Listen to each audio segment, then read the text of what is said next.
C'était il y a un an, le 9 novembre 2020, l'Arménie et l'Azerbaïdjan mettaient fin à 6 semaines de conflit meurtrier autour du Haut-Karabakh. Un cessez-le-feu qui marquait la défaite arménienne et l'arrivée des troupes russes sur la ligne de démarcation. 12 mois plus tard, où en sont les relations entre Yerevan et Bakou? Merci Taline Termination d'être avec nous sur le plateau de TV5 Monde. Vous êtes historienne, spécialiste notamment de l'Arménie, d'où vous revenez. Vous organisez, je le précise aussi en ce moment à l'INALCO, où vous enseignez jusqu'au 10 décembre le festival Transcaucase. Taline Termination. Un an après donc ce nouveau conflit, est-ce qu'il est possible entre l'Arménie et l'Azerbaïdjan que justement une nouvelle crise éclate? Une nouvelle crise éclate, je ne l'espère pas, personne ne l'espère parmi la société arménienne. On peut toutefois considérer que ce cessez-le-feu qui a été donc signé le 9 ou le 10 novembre de l'an dernier et dont l'anniversaire arrive maintenant aujourd'hui, a créé, a laissé en suspens toute une série de tensions qui sont nettement perceptibles dans les sociétés respectives, aussi bien en Arménie et en Azerbaïdjan, sur les frontières, notamment sur les nouvelles, entre guillemets, frontières de l'Arménie, qui sont l'objet d'incursions régulières de la part de l'Azerbaïdjan, qui ne sont d'ailleurs, ces frontières, toujours pas fixées.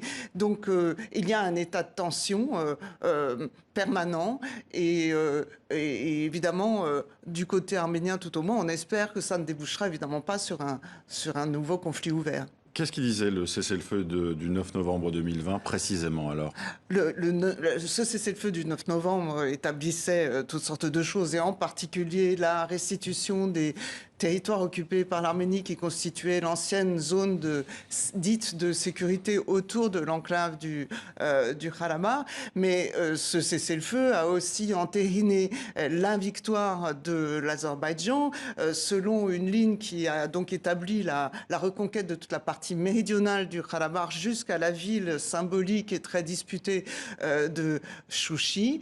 Et donc ce cessez-le-feu a d'abord entériné ce nouvel état des choses du point de vue territorial. Je précise quand même qu'il suppose aussi la restitution des prisonniers de guerre, chose que l'Azerbaïdjan ne réalise pas complètement, ou en tout cas au compte-gouttes en ce moment. Et puis surtout, il stipule que de nouvelles voies de communication devront être établies à travers le territoire de l'Arménie, selon des termes qui varient. On parle enfin en tout cas de l'ouverture totale des voies de communication et donc du désenclavement du territoire de l'Arménie, ce qui pose la question évidemment inquiétante pour l'Arménie de la jonction voulue par l'Azerbaïdjan et la Turquie à travers une zone que nous ne connaissons justement pas encore.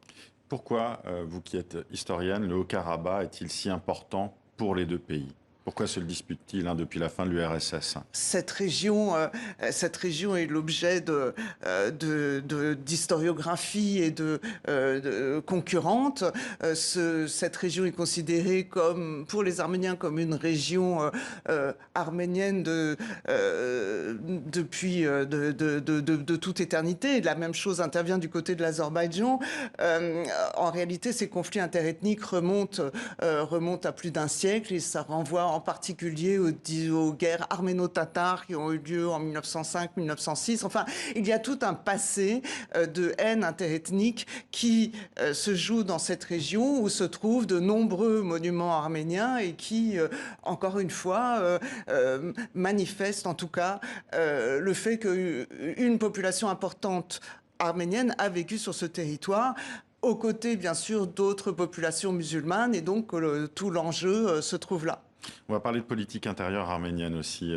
Nicole Pachinian a été reconduit au poste de Premier ministre. Pourtant, il y a quelques mois, justement, avec sa défaite face à l'Azerbaïdjan et les critiques, il semblait peu assuré de retrouver son poste. Comment on l'explique ça, qu'il ait pu être reconduit ? Alors, personnellement, je ne l'explique pas. C'est un fait assez remarquable que le Premier ministre du gouvernement d'une défaite aussi cuisante ait été reconduit. Mais le fait est là. Les élections du 20 juin ont donc reconduit le Premier ministre Nicole Pachinian à son poste. Cela est dû à beaucoup de choses. Bon, sans doute la crainte de voir revenir les oligarchies anciennes au pouvoir.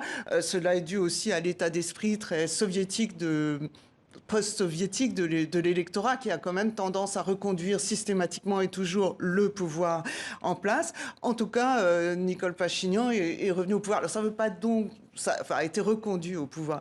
Mais ça ne veut pas pour autant dire qu'il dispose d'un blanc-seing. Il est au pouvoir, certes, mais dans un pays qui est quasiment réduit à l'état de protectorat russe, puisque, vous ne l'ignorez pas, c'est essentiellement la Russie et essentiellement Poutine qui a dicté les termes du cessez-le-feu. Et donc, quoi qu'il dise et quoi qu'il fasse, Nicole Pachinian semble être l'obligé de Vladimir Poutine. Merci beaucoup, Taline Termination, d'avoir été avec nous pour cet éclairage. Je rappelle donc ce festival Transcaucase à l'INALCO qui dure jusqu'au 10 décembre prochain. Merci d'avoir été avec nous. Merci beaucoup à vous.